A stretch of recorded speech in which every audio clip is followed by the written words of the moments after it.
তলোয়ারটা হাতে নিয়ে বিশ্বনবীর দিকে ছুটতে আরম্ভ করলেন। আইনা মুহাম্মদ, কোথায় মুহাম্মদ? তোমরা আমাকে মুহাম্মাদের কাছে নিয়ে চলো। বিশ্বনবী তখন সাফা পাহাড়ের পাদদেশে দারুল আরকাম ইবনে আলকামের ঘরে লুকিয়ে লুকিয়ে কোরআনের দাওয়াত দিতেন।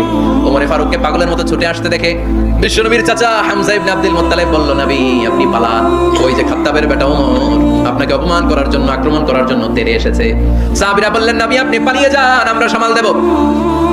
বিশ্বনবী বললেন, না আমি পালাবো না, বরং তোমরা সরে যাও। ওমর ইবনে আল খাত্তাবকে আমার দরবার পর্যন্ত আসতে দাও।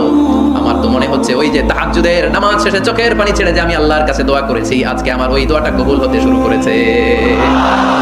আমার তো মনে হচ্ছে আমার ওই দোয়া কবুল হবে, আসতে দাও। ওমর ফারুক এসে বললেন, আশহাদু আল্লা ইলাহা ইল্লাল্লাহ ওয়া আশহাদু আন্না মুহাম্মাদান আবদুহু ওয়া রাসূলুহু, আমি সাক্ষ্য দিলাম আল্লাহ ছাড়া কোনো ইলাহ নাই, নিশ্চয়ই আপনি আল্লাহর প্রেরিত বান্দা এবং রাসূল। পড়েন সুবহানাল্লাহ।